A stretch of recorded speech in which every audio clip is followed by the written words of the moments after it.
ಭಿನ್ನಾ ಜೀವಗಣಾ ಹರೇರನುಚರ ನೀಚೋಚ್ಚ ಭಾವಂಗತ. ಭಿನ್ನಾ ಜೀವಗಣಾ ಹರೇರನುಚರಾ ನೀಚೋಚ್ಚ ಭಾವಂಗತಾ. ಮುಕ್ತೇರ್ನೈಜ ಸುಖಾನುಭೂತಿರಮಲಾ ಭಕ್ತಿಶ್ಚ ತತ್ಸಾಧನಂ. ಮುಕ್ತೇರ್ನೈಜ ಸುಖಾನುಭೂತಿರಮಲಾ ಭಕ್ತಿಶ್ಚ ತತ್ಸಾಧನಂ. ಹೆಕ್ಷಾದಿತ್ರತಯಂ ಪ್ರಮಾಣ ಅಖಿಲಾ ಆಮ್ನಾಯೈಕವೇದ್ಯೋ ಹರಿಃ. ಹೆಕ್ಷಾದಿತ್ರಯಂ ಪ್ರಮಾಣ ಅಖಿಲ ಆಮ್ನಾಯೈಕವೇದ್ಯೋ ಹರಿಃ. ಹರಿ ಸರ್ವೋತ್ತಮ ವಾಯು ಜೀವೋತ್ತಮ. ಹರಿ ಸರ್ವೋತ್ತಮ ವಾಯು ಜೀವೋತ್ತಮ. Sanju sir, you can start. Yes, ಶುರು ಮಾಡ್ಬೋದಾ? ಶುರು ಮಾಡಿ ಪ್ಲೀಸ್. ನಮಸ್ಕಾರ. ಓಂ ಭವತಿ ಯದನುಭಾವಾತ್ ಏಡಮೂಕೋಪಿ ವಾಗ್ಮಿ ಜಡಮತಿರಪಿ ಜಂತುರ್ಜಾಯತೆ ಪ್ರಾಜ್ಞಮೌಲಿಃ. ಸಕಲ ವಚನ ಚೇತೋ ದೇವತಾ ಭಾರತೀ ಸಾ ಮಮ ವಚಸ್ಸಿ ನಿಧತ್ತಾಂ ಸನ್ನಿಧಿಂ ಮಾನಸೇ ಚ. ರತ್ನಾಕರ ಧೌತಪದಾಂ ಹಿಮಾಲಯ ಕಿರೀಟಿನಿಂ ಬ್ರಹ್ಮ ರಾಜರ್ಷಿ ರತ್ನಾಢ್ಯಾಂ ವಂದೇ ಭಾರತ ಮಾತರಂ. ಎಲ್ರಿಗೂ ನಮಸ್ಕಾರ. ಇದೊಂದು ವಿಶೇಷ ವೇದಿಕೆ ಅಂತ ಅನ್ಕೊಂಡಿದ್ದೀನಿ. ಇದ್ರ ಬಗ್ಗೆ ಮಾಧವ್ ಅವರು ಹೇಳಿದ್ರು ನನಗೆ. ಎಸ್, ನಾನು ಡೈರೆಕ್ಟ್ ಆಗಿ ವಿಷಯಕ್ಕೆ ಬರ್ತೇನೆ, ಸಮಯ ಕಮ್ಮಿ ಇರೋದ್ರಿಂದ. ಒಂದು ಭಾರತ ಅಂದ್ರೆ ನಾವು ಎಲ್ಲರೂ ಭಾರತೀಯರು ಅನ್ನೋದು ಮೊದಲನೇ ಐಡೆಂಟಿಟಿ ಆಗಿರ್ಬೇಕು ಅನ್ನೋ ದೃಷ್ಟಿಯಿಂದ ಈ ಈ ನಾವು ಮಧ್ವ ತತ್ವದ ಪ್ರಸಾರ ನಮಗೆ ಪ್ರಮುಖ ಅನ್ನೋದು ಅದು ಮೊದಲನೇ ಆದ್ಯತೆಯ ಜೊತೆಗೆ ನಾವೆಲ್ಲರೂ ಕೂಡ ಭಾರತೀಯ ಅಥವಾ ಭಾರತ ವರ್ಷ ಅಥವಾ ಭಾರತದ ಒಂದು ಭಾಗ ಅನ್ನೋದು ಅದು ಕೂಡ ಒಂದು ಪ್ರಾಥಮಿಕ ಆದ್ಯತೆ. ಆದ್ದರಿಂದ ನಮ್ಮ ಮಾಧ್ವ ವಿಚಾರಧಾರೆ ಒಂದು ಭಾರತದ ಒಂದು ಸಮಗ್ರ ದೃಷ್ಟಿಕೋನದಿಂದಲೇ ಪ್ರಾರಂಭ ಆಗಬೇಕು ಅನ್ನೋ ದೃಷ್ಟಿಯಿಂದ ಈ ಟಾಪಿಕ್ ಅನ್ನ ನಾನು ಆಯ್ಕೆ ಮಾಡ್ಕೊಂಡಿದ್ದೀನಿ.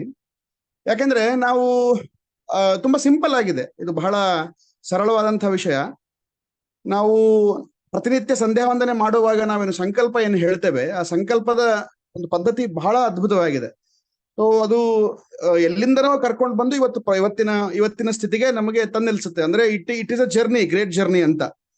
ಅದು ಭರತ ವರ್ಷೆ, ಭರತಖಂಡೆ, ಜಂಬೂದ್ವೀಪೆ ಇದೆಲ್ಲವೂ ಹೇಳಿ ಕೊನೆಗೆ ಇವತ್ತು ಸದ್ಯಕ್ಕೆ ಯಾವ ದಿನದಲ್ಲಿದ್ದೀವಿ, ಇವತ್ತಿನ ಪಂಚಾಂಗದ ಯಾವ ಕಾಲ, ಯಾವ ಯೋಗ, ಯಾವ ಕಾರಣ ಇತ್ಯಾದಿಯನ್ನು ಹೇಳಿ ಇದಪ್ಪ ನಿನ್ನ identity, this is your existential identity ಅನ್ನುವಂಥದ್ದನ್ನ ನೆನಪು ಮಾಡುತ್ತೆ ನಮಗೆ. ಸೊ ಹೀಗಾಗಿ ನಾವು ಈ ಇಡೀ ಭರತ ವರ್ಷದ ಭಾಗ, ಆದ್ದರಿಂದ ಭಾರತ ಪ್ರಥಮ, ಭಾರತದಿಂದಲೇ ನಾವು ಅನ್ನುವಂಥ ಒಂದು ಭಾವ. ಇದು ಸಾಧಾರಣವಾಗಿ RSS ಶಾಖೆಗಳಲ್ಲಿ ಇದನ್ನ ಬಹಳ ವ್ಯಾಪಕವಾಗಿ, ಬಹಳ ಒಂದು ಮ್ಯಾಗ್ನಾನಿಮಸ್ ಆಗಿ ಅದನ್ನ ಹೇಳ್ತಾರೆ.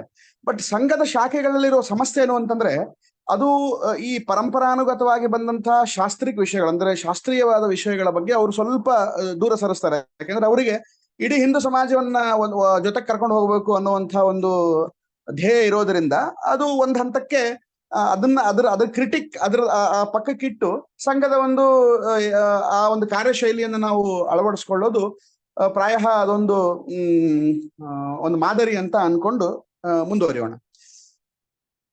ಈ ಭಾರತ ವರ್ಷದ ಗ್ರ್ಯಾಂಡ್ ನರೇಟಿವ್, ಅಂದ್ರೆ ಈ ಭಾರತ ವರ್ಷದ ಮಹಾಕಥೆ ಬಗ್ಗೆ ಸುಮಾರು ಜನ ಆಲ್ರೆಡಿ ಮಾತಾಡಿದ್ದಾರೆ. ರಾಜೀವ್ ಮಲ್ಹೋತ್ರಾ ಅವರು ಸಾಕಷ್ಟು ಅದರ ಬಗ್ಗೆ ಹೇಳಿದ್ದಾರೆ, ಪುಸ್ತಕನೂ ಬರೆದಿದ್ದಾರೆ. The great grand narrative of India ಅನ್ನುವಂಥದ್ರ ಬಗ್ಗೆನೇ ಅವರು ಪ್ರಾರಂಭದ ದಿನಗಳಲ್ಲಿ ಸಾಕಷ್ಟು ಮಾತಾಡಿದ್ರು. ಇದನ್ನ ಬಹಳ ಸಿಂಪ್ಲಿಫೈ ಆಗಿ ನಾ ಹೇಳೋ ಪ್ರಯತ್ನ ಮಾಡ್ತೇನೆ. ಈಗ ನಮಗೆ ಕಥೆಗಳು ಬಹಳ ಇಷ್ಟ. ಈಗ ನೋಡಿ, ನಮ್ಮ ಇಡೀ ಜೀವನದ ಬಹುಭಾಗ ಕಥೆಗಳಿಂದನೇ ಇದೆ. ಅಂದ್ರೆ it starts with story telling is an art. ಭಾರತದಲ್ಲಿ ಮೊದಲಿಂದ ಕೂಡ, ಅಂದ್ರೆ ಈ ಮೆಕಾಲೆ ಎಜುಕೇಶನ್ ಬರೋದಕ್ಕಿಂತ ಮುಂಚೆಯೂ ಕೂಡ ನಮ್ಮ ಗುರುಕುಲ ಪದ್ಧತಿಯ ಅಥವಾ ಶಾಸ್ತ್ರದ ಶಿಕ್ಷೆ ಏನಿತ್ತು, ಅಲ್ಲಿಯೂ ಕೂಡ ನಿಮಗೆ ಕಥೆಗಳು ಬಹಳ ಪ್ರಮುಖವಾದಂತಹ ಪಾತ್ರವನ್ನು ವಹಿಸ್ತವೆ. ಈ ಒಂದು ಮನೆತನಕ್ಕೆ ಒಂದು ಕಥೆ ಇರುತ್ತೆ, ಒಬ್ಬ ವ್ಯಕ್ತಿಗೆ ಒಂದು ಕಥೆ ಇರುತ್ತೆ, ಒಂದು ಸಮಾಜಕ್ಕೆ ಒಂದು ಕಥೆ ಇರುತ್ತೆ, ಒಂದು ಕುಟುಂಬಕ್ಕೆ ಒಂದು ಕಥೆ ಇರುತ್ತೆ. ಆಮೇಲೆ ಕಥೆಗಳು ಅಂದ್ರೆ ಈ ಪಂಚತಂತ್ರದ ಕಥೆಗಳನ್ನು ಹೇಳೋದು. ಹಿಂಗ್ ಒಂದೂರಾಗ ಒಬ್ಬ ರಾಜ ಇದ್ದ, ಆ ರಾಜ ಎಲ್ರೂ ಚೆನ್ನಾಗಿ ನೋಡ್ಕೊಳ್ತಾ ಇದ್ದ, ಒಂದಿನ ಸತ್ತ, ಇದು ಕೂಡ ಒಂದು ಕಥೆನೆ. ಮೂರು ಲೈನಿನ ಕಥೆಗಳು.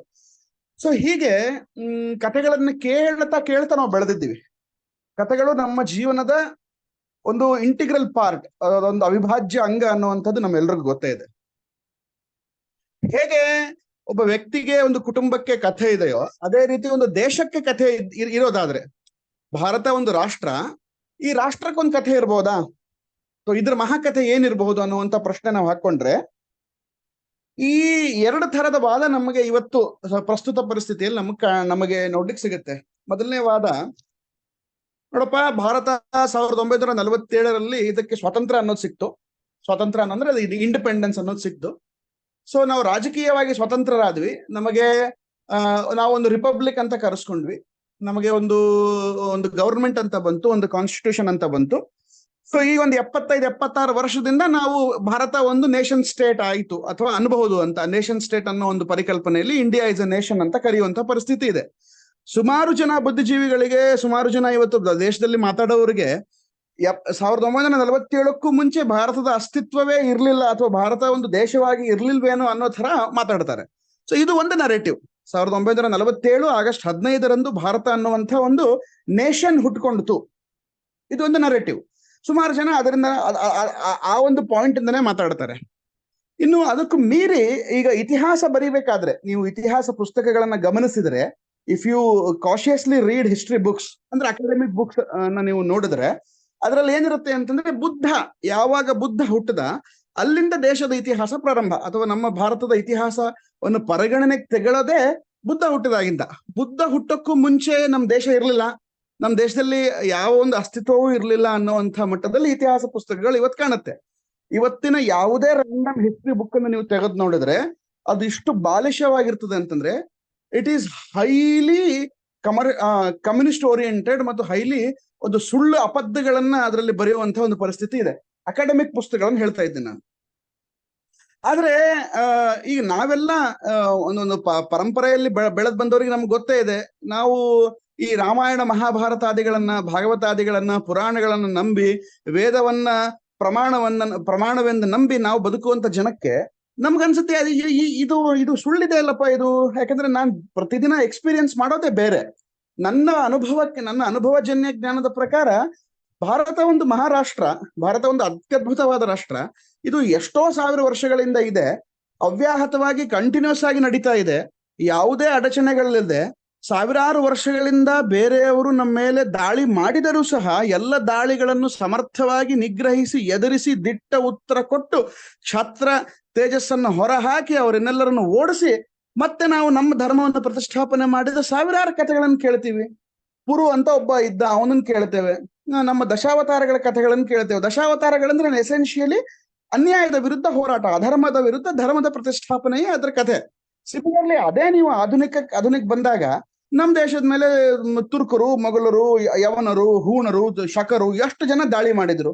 ಬ್ರಿಟಿಷರವರೆಗೂ ಸಾವಿರಾರು ಜನ ದಾಳಿ ಮಾಡಿದ್ರು. ಎಲ್ಲ ದಾಳಿಗಳನ್ನು ನಮ್ಮ ದೇಶದ ರಾಜರು, ಮಹಾನ್ ಚಕ್ರವರ್ತಿಗಳು, ವೀರ ಯೋಧರು ಸಮರ್ಥವಾಗಿ ಅದನ್ನು ನಿಗ್ರಹಿಸಿ ಅದನ್ನ ಮತ್ತೆ ಉತ್ತರ ಕೊಟ್ರು. ಅವರಿಗೆ ವಾಪಸ್ ಉತ್ತರ ಕೊಟ್ರು. ವಾಪಸ್ ಉತ್ತರ ಕೊಡೋದಷ್ಟೇ ಅಲ್ಲ, ಈ ಅವ್ಯಾಹತವಾಗಿ ನಡೆದು ಬಂದಂತಹ ಸಂಸ್ಕೃತಿ, ಅಂದ್ರೆ ಸಂಸ್ಕೃತಿ ಅನ್ನೋದು ಒಂದು ನದಿ ಅಂತ ಅನ್ಕೊಳ್ಳೋಣ ನಾವು. ಅಂದ್ರೆ ಆ ಒಂದು let us take it as a ಮುಂಡೇನ್ example.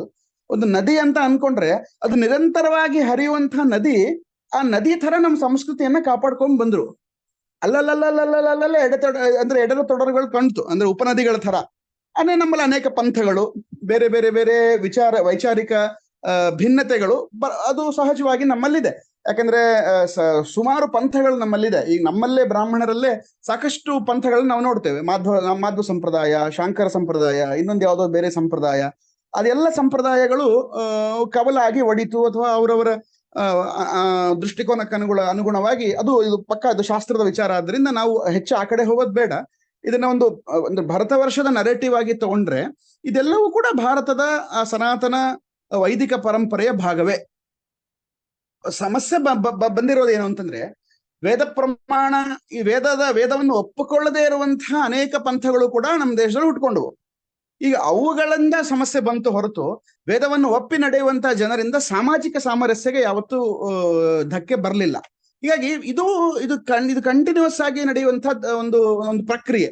ಇಲ್ಲ ಅಂದ್ರೆ ನಮ್ಮ ಆಚಾರ್ಯರು ಎಲ್ಲೋ ಉಡುಪಿಯಲ್ಲಿ ಪಾಜಕದಲ್ಲಿ ಹುಟ್ಟಿ ಬದ್ರಿ ಯಾಕೆ ಹೋಗ್ಬೇಕಾಗಿತ್ತು? ಬದ್ರಿಗೂ ಉಡುಪಿಗೂ ಏನ್ ಸಂಬಂಧ ಅಂತ ಕೇಳುವಂತ ಸಮಸ್ಯೆ ಇದ್ರೆ, ಅದು ನಮ್ಮ ದೇಶದ ಒಂದು ಅವಿಭಾಜ್ಯ ಭಾಗ ಆದ್ದರಿಂದಲೇ ಅಲ್ಲಿ ಹೋದ್ರಲ್ಲ ಅವರು. ಇಡೀ ಇಡೀ ಭಾರತವನ್ನು ಸುತ್ತಾಡಿದ್ರು. ವಾದಿರಾಜರು ಇಡೀ ದೇಶವನ್ನು ಸುತ್ತಾಡಿ ತೀರ್ಥ ಪ್ರಬಂಧವನ್ನು ಬರೆದ್ರಲ್ಲ. ಆಮೇಲೆ ಬಾಕಿ ಆಚಾರ್ಯರು ಕೂಡ, ನೀವು ಬೇರೆ ಆಚಾರ್ಯರ ಜೀವನ ಚರಿತ್ರೆಯನ್ನು ತೆಗೆದು ನೋಡಿದ್ರೆ, ಅಥವಾ ಹೆಚ್ಚು ವೇದದ ಅಂದ್ರೆ ಒಂದು ಪರಂಪರಾನ ಇದ್ರು ಕೂಡ, ಈ ಸ್ವಾಮಿನಾರಾಯಣ ಪಂಥದ ಸ್ವಾಮಿನಾರಾಯಣ ಅವರು ಕೂಡ ಇಡೀ ದೇಶವನ್ನು ಸಂಚರಿಸಿದವರೇ. ವಿವೇಕಾನಂದರು ಇಡೀ ದೇಶವನ್ನು ಸಂಚರಿಸಿದವರೇ.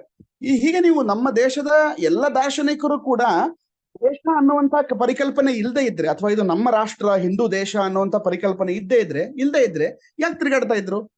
ಸೊ ಅವ್ರು ತಿರುಗಾಡಿದ್ದಾರೆ, ಅವ್ರು ಪ್ರವಾಸ ಮಾಡಿದ್ದಾರೆ, ತೀರ್ಥಯಾತ್ರೆ ಮಾಡಿದ್ದಾರೆ ಅಂದ್ರೆ ಇದು ಎಲ್ಲೋ ಒಂದ್ ಕಡೆ ಭಾವನಾತ್ಮಕವಾಗಿ, ಸಾಂಸ್ಕೃತಿಕವಾಗಿ ಇದು ಕನೆಕ್ಟ್ ಆಗಿದೆ ಅಂತ. ಇದರ ಪ್ರಮಾಣ ನಮಗೆ ಬೇರೆ ಬೇರೆ ಕಡೆ ಬೇರೆ ಬೇರೆ ಗ್ರಂಥಗಳಲ್ಲಿ ಸಿಗುತ್ತೆ. ಉತ್ತರಂ ಯತ್ ಸಮುದ್ರಸ್ಯ ಹಿಮಾದ್ರೇಶ್ಚೈವ ದಕ್ಷಿಣಂ ವರ್ಷಂ ತದ್ಭಾರತಂ ಭಾರತೀಯತ್ರ ಸಂತತಿ ಅಂತ ವಿಷ್ಣು ಪುರಾಣದ ಒಂದು ಪ್ರಮಾಣ ನಮ್ಮಲ್ಲಿ ಸಿಗುತ್ತೆ. ಭಾರತ ಇದು ಭಾರತದ ದೇಶ, ಇಲ್ಲಿ ಹುಟ್ಟಿದವರೆಲ್ಲ ನಾವೆಲ್ಲ ಭಾರತೀಯರು ಅನ್ನುವಂತ ಒಂದು ಪ್ರಮಾಣ ವಿಷ್ಣು ಪುರಾಣದ ಮುಖಾಂತರ ನಾವು ಹೇಳಬಹುದು. ಹೀಗೆ ಸಾಕಷ್ಟು ಪ್ರಮಾಣಗಳಿವೆ. ಹೀಗಾಗಿ ಈ ರಾಷ್ಟ್ರ ಅನ್ನುವಂಥ ಪರಿಕಲ್ಪನೆಯು ಕೂಡ ಬಹಳ ಹಳೇದೆ. ಅದು ಇವತ್ತಿನ ನೇಷನ್ ಸ್ಟೇಟ್ ಅಲ್ಲ. ರಾ ಅನ್ನುವಂಥ ಧಾತು, ರಾತಿ ಅಂದ್ರೆ ಟು ಗಿವ್ ಅಂತ, to contribute. The one who is able to contribute, ಅವನು ರಾಷ್ಟ್ರೀಯನಾಗ್ತಾನೆ. ಸೊ ಅಂಥ ರಾಷ್ಟ್ರದಲ್ಲಿ ಇರ್ಲಿಕ್ಕೆ ಯೋಗ್ಯ ಅಂತ. ಹೀಗಾಗಿ ನಮ್ಮಲ್ಲಿ ತ್ಯಾಗದ ಭಾವನೆ ಅಥವಾ ಕೊಡುವ ಭಾವನೆ, ಸಮಾಜಕ್ಕೆ ಏನಾದ್ರೂ ಒಂದು ಕಾಂಟ್ರಿಬ್ಯೂಟ್ ಮಾಡುವಂತ ಭಾವನೆ, ಅದು ರಾಷ್ಟ್ರದಿಂದ ಹುಟ್ಟುತ್ತೆ. ನೇಷನ್ ಸ್ಟೇಟ್ ಅಲ್ಲಿ ನಿಮಗೆ ರೈಟ್ಸ್ ಗೆ ಹೆಚ್ಚು ಮಹತ್ವ, ಅಂದ್ರೆ ಫಂಡಮೆಂಟಲ್ ರೈಟ್ಸ್. ಇವತ್ತಿನ ಫಂಡಮೆಂಟಲ್ ರೈಟ್ ಅಂತ ನಾವು ಕಾನ್ಸ್ಟಿಟ್ಯೂಷನ್ ಅಲ್ಲಿ ಹೇಳ್ತೇವೆ. ಈ ಒಂದು ನರೇಟಿವ್ ಬಂದಿದ್ದು ಈ ನೇಷನ್ ಅನ್ನುವಂತ ಭಾವದಿಂದ. ರಾಷ್ಟ್ರದಲ್ಲಿ ರೈಟ್ಸ್ ಗಿಂತಲೂ ಕಾಂಟ್ರಿಬ್ಯೂಟ್ ಮಾಡುವಂಥದ್ದೇ ಬಹಳ ಇರುತ್ತೆ. ಕರ್ತವ್ಯ, ಇದು ನನ್ನ ಕರ್ತವ್ಯ ಅನ್ನೋ ಭಾವನೆಯಿಂದ ಜನ ಬದುಕಿದ್ರು. ಹೀಗಾಗಿ ರಾಷ್ಟ್ರದ ಪ್ರಾಮುಖ್ಯತೆ ಬಹಳ ಹೆಚ್ಚಾಗ್ತದೆ ಅಂತ ನನಗನ್ಸುತ್ತದೆ. ಈ ಎಲ್ಲ ವಿಚಾರಗಳು ಇವತ್ತು ಅನೇಕ ಕಡೆ ಇವತ್ತು ಅಂದ್ರೆ ಪರಿಸ್ಥಿತಿ ಬದಲಾಗಿದೆ. ನೀವೆಲ್ಲ ಮೊಬೈಲ್ ನಲ್ಲಿ, ಇಂಟರ್ನೆಟ್ ಅಲ್ಲಿ ಇದನ್ನ ನೋಡ್ತಾನೆ ಇರ್ತೀರಿ. ಇದ್ರ ಬಗ್ಗೆ ಸಾಕಷ್ಟು ಜನ ಮಾತಾಡೋರು ಇವತ್ತಿದ್ದಾರೆ. ಆಂಗ್ಲ ಭಾಷೆಯಲ್ಲಿ ಮಾತಾಡ್ತಾರೆ, ಕನ್ನಡದಲ್ಲೂ ಮಾತಾಡೋರು ಸುಮಾರು ಜನ ಇದ್ದಾರೆ, ಹಿಂದಿಯಲ್ಲಿ ಇದನ್ನ ಮಾತಾಡ್ತಾರೆ. ನಾವು ಎಷ್ಟು ಹೆಚ್ಚಾಗಿ ಇದ್ರ ಬಗ್ಗೆ ಮಾತಾಡ್ತಾ ಹೋಗ್ತೇವೆ ನಮ್ಮ ಪರಿಸರದಲ್ಲಿ, ನಮ್ಮ ಕುಟುಂಬದಲ್ಲಿ, ಅಷ್ಟು ಈ ವಿಷಯಗಳು ನಮ್ಮ ಮಕ್ಕಳಿಗೆ, ನಮ್ಮ ಯುವ ಸಮುದಾಯಕ್ಕೆ ಇದು ನಾವು ತಲುಪಿಸ್ಲಿಕ್ಕೆ ಸಾಧ್ಯ. ಸೊ ಇದು ಒಂದೇ ದಾರಿ. ಆದಷ್ಟು ಇದ್ರ ಬಗ್ಗೆ ಅಧ್ಯಯನಶೀಲರಾಗಬೇಕು, ಓದಬೇಕು, ಒಳ್ಳೆ ಪುಸ್ತಕಗಳನ್ನ ಮಕ್ಕಳಿಗೆ ಓದುವಂತ ಅದೊಂದು ಚಾನಲೈಸ್ ಮಾಡ್ಬೇಕು ನಾವು. ಆಮೇಲೆ ಇವತ್ತಿನ ಎಲ್ಲ ಸೋಷಿಯಲ್ ಮೀಡಿಯಾ ಪ್ಲಾಟ್ಫಾರ್ಮ್ ಗಳನ್ನ ಬಳಸಿಕೊಂಡು ಈ ತರದ ಸದ್ವಿಚಾರಗಳನ್ನ ಅಥವಾ ಸತ್ಯದ ವಿಚಾರಗಳನ್ನ, ಐತಿಹಾಸಿಕ ಸತ್ಯಗಳನ್ನ ಮಕ್ಕಳಿಗೆ ಹೇಳುವಂತಹ ಪ್ರಯತ್ನವನ್ನ ನಾವು ಮಾಡಬೇಕು. ಸೊ ಹೀಗಾಗಿ ಭಾರತ ವರ್ಷ ಅನ್ನೋದು ಅದು ಏನೋ 70 ವರ್ಷ 100 ವರ್ಷದಲ್ಲ. ಭಾರತ ಸಾವಿರಾರು ವರ್ಷ ಹಳೇದು, ಬದುಕಿದೆ, ಈಗಲೂ ಬದುಕ್ತಾ ಇದೆ. ಈಗ ಅಂದ್ರೆ ನಮ್ಮಲ್ಲಿರುವಂತಹ ಇಂಟರ್ನಲ್ ಎನಿಮಿಗಳು, ಹೊರ ಎನಿಮಿಗಳು, ಎಲ್ಲಾ ಶತ್ರುಗಳಿಂದನೂ ಕೂಡ ಭಾರತ ವೈದಿಕ ಧರ್ಮವನ್ನು ಕಾಪಾಡ್ಕೊಂಡು ಬಂದಿದೆ. ಮುಂದೆಯೂ ಕೂಡ ಇದು ಇನ್ನೊಂದು 1000 ವರ್ಷನೂ ಬದುಕಿರುತ್ತೆ, ಅದರಲ್ಲಿ ಏನೂ ಸಂಶಯ ಇಲ್ಲ. ಹಂಗನ್ ಮಾತ್ರಕ್ಕೆ ನಾವು ನಿದ್ದೆ ಮಾಡೋದಲ್ಲ, ನಮ್ಮ ಕರ್ತವ್ಯವನ್ನ ನಾವು ಮಾಡ್ತಾನೆ ಇರಬೇಕು. ಹೀಗಾಗಿ ಅದರ ಒಂದು ಪ್ರಯತ್ನವಾಗಿಯೇ ಈ ತರದ ಮಧ್ವ ಕಾನ್ಶಿಯಸ್ನೆಸ್ ಅನ್ನುವಂಥ ಒಂದು ಪ್ರಯತ್ನ, ಅನ್ನುವಂಥ ಒಂದು ಹೆಮ್ಮೆ, ಆ ಒಂದು ಜವಾಬ್ದಾರಿ ನಮಗೆ ನಾವು ನೆನಪಲ್ಲಿ ಇಟ್ಕೊಂಡು ನಮ್ಮನ್ನ ಅಂದ್ರೆ ನಿತ್ಯವೂ ಒಂದು ಯಜ್ಞ, ಜೀವನವೇ ಒಂದು ಯಜ್ಞ, ನಾವು ಮಾಡುವ ಪ್ರತಿ ಕಾರ್ಯವೂ ಯಜ್ಞ ಅನ್ನುವಂಥ ಭಾವದಿಂದ ಈ ರಾಷ್ಟ್ರ ಯಜ್ಞದಲ್ಲೂ ಕೂಡ ನಾವೆಲ್ಲರೂ ಕೈ ಜೋಡಿಸ್ಬೇಕು ಅನ್ನುವಂಥ ಮಾತನ್ನು ಹೇಳ್ತಾ ಪ್ರಾಯ ಸಮಯ ಆಯ್ತು ಅನ್ಸುತ್ತೆ. ನನಗೆ ಅವಕಾಶ ಕೊಟ್ಟಿದ್ದಕ್ಕಾಗಿ ಮಾಧವ್ ಅವರಿಗೆ ಮತ್ತು ಅನಿಲ್ ಅವರಿಗೆ ನನ್ನ ಕೃತಜ್ಞತೆಗಳನ್ನು ಸಲ್ಲಿಸ್ತೇನೆ. ಚರ್ಚೆಗೆ ಏನಾದ್ರೂ ಅವಕಾಶ ಇದ್ರೆ ಚರ್ಚೆ ಮಾಡಬಹುದು. ನಮಸ್ಕಾರ. Thanks, Sanjeev, for your wonderful thought on overall Bharatavarsha. So as we have we restricted this the time for the whole shaka is for 20 minutes. So we'll continue the discussion in any other shakas also, because this shaka runs daily. So we don't, we can't be, we don't need to be in a hurry. That it's a continuous process as we this discussion, brainstorming, and sharing the thoughts. All these things will continuously will be there in this platform. In Madhva Shaka, we'll do that. Today we'll wind up with the ending prayer. Yes, Vedesh, you are there? Vedesh is not there. Srisha can continue. Okay, Srisha, you can start the ending prayer. ಹರಿ ಸರ್ವೋತ್ತಮ ವಾಯು ಜೀವೋತ್ತಮ. ಹರಿ ಹರಿ ಸರ್ವೋತ್ತಮ ಸರ್ವೋತ್ತಮ ವಾಯುಜೀವೋತ್ತಮ. ವಾಯು ಜೀವೋತ್ತಮ. ಶ್ರೀಮನ್ಮಧ್ವಮತೆ ಹರಿಪರತರಃ ಸತ್ಯಂ ಜಗತ್ತತ್ವತೋ. ಶ್ರೀಮನ್ಮಧ್ವಮತೆ ಹರಿಪರತರಃ ಸತ್ಯಂ ಜಗತ್ತತ್ವತೋ. ಭಿನ್ನಾ ಜೀವಗಣಾ ಹರೇರನುಚರ ನೀಚೋಚ್ಚ ಭಾವಂಗತಾ. ಭಿನ್ನಾ ಜೀವಗಣ ಜೀವಗಣಾ ಹರೇರನುಚರ ಹರೇರನುಚರ ನೀಚೋಚ್ಚ ಭಾವಂಗತ. ಮುಕ್ತಿರ್ನೈಜ ಸುಖಾನುಭೂತಿರಮಲಾ ಭಕ್ತಿಶ್ಚ ತತ್ಸಾಧನಂ. ನೈಜ ಸುಖಾನುಭೂತಿರಮಲಾ ಭಕ್ತಿಶ್ಚ ತತ್ಸಾಧನಂ. ಯಕ್ಷಾದಿತ್ರತಯಂ ಪ್ರಮಾಣ ಅಖಿಲಾ ಆಮ್ನಾಯೈಕವೇದ್ಯೋ ಹರಿಃ. ಯಕ್ಷಾದಿತ್ರತಯಂ ತ್ರಿತಯಂ ಪ್ರಮಾಣ ಅಖಿಲಾ ಆಮ್ನಾಯೈಕವೇದ್ಯೋ ಹರಿ. ಹರಿ ಸರ್ವೋತ್ತಮ ವಾಯು ಜೀವೋತ್ತಮ. ಹರಿ ಸರ್ವೋತ್ತಮ Vayu ಜೀವೋತ್ತಮ. So, as you know, daily health tips for the society or the nation, that we have to be, the family, we have to spend more time, and we have to, once in a 15 days, we have to spend time in Goshala activities, and should participate and contribute in the Gokulas. And also, as you know, as Sanjeev sir today mentioned, we have to contribute to the nation or the nation building. So it may be any, already RSS and the BJP or Modi government is doing a lot of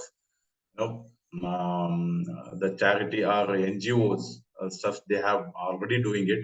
We should be part of those things, and we should participate in the nation building. That's a health tip for the whole, for the family and for the society and for the nation. And the slogan of the day is Vasudhaiva Kutumbakam. So just I will brief, as Sanjeev sir is there. Vasudhaiva Kutumbakam, as an individual, right? Like there is a sense of responsibility. There is a scope. There is a different scopes for sense of responsibilities. So as an as an individual, I should take care of my my body, my health, my physical health, and the scope, if you increase of the sense of responsibility, right? It will go to the family. Yeah, I have to protect my family, my family thoughts, my all the values which is taken care by the family. And then the next level of scope is the society, and then nation, then the whole earth or the whole universe or the whole nature. That's what the scope of sense of responsibility will increase as things change. So Vasudhaiva Kutumbakam specifically came out of the so many experimentations happened in this in this nation, in a philosophical field. There are many experimentation happened, and one of the beautiful outcome of this is Vasudhaiva Kutumbakam. Vasudhaiva Kutumbakam is really indicates that we have, as a whole earth, we should think of one family itself, all human beings, all chetanas. It increases even the level, the scope is from not only from the jada jadatmaka nature, it's completely chetanatmaka earth also. So that's what the whole concept, it came from the Vasudhaiva Kutumbakam came from the Vedic culture, Vedic parampara. So in this why we have to protect our Bharatavarsha? Bharatavarsha, Rashtra concept, or Rashtra Seva, Rashtra Dharma, all these comes, why we have to do it? It's one for the BJP or Modi or for my sake, or for Brahminical purpose. No, it is we have to protect Vedas. That's why we have to protect Bharatavarsha. But why we have to protect the Vedas? Vedas we have to protect because it has such a knowledge that all the governments of on the earth can, follow these Vedic culture, Vedic tradition, Vedic knowledge system, so that they can peacefully they can live. Peacefully they can live with the whole nature. That's why we have to protect this, Vedic culture and the knowledge system. That's why we have to serve this and the whole nation, Bharatavarsha, so that the whole earth, everybody on the earth can live peacefully. That's what the whole message from the Vasudhaiva Kutumbakam, and the samanvaya of the RSS thoughts also can be done in the Tattva Parampara of the Bharatavarsha. So this is about the today's slogan. That's a Vasudhaiva Kutumbakam. Please chant with me, recite with me. Vasudhaiva Kutumbakam. Vasudhaiva Kutumbakam.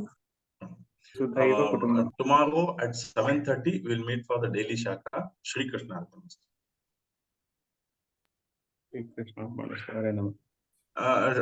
Thanks for Sanjeev, coming and giving a little bit My time. pleasure, And my pleasure. next time we will do a discussion also. We'll Yeah. plan. Definitely. And whenever time permits, I shall definitely join. Sure. Thank you. Sure. Thank you. Thank you.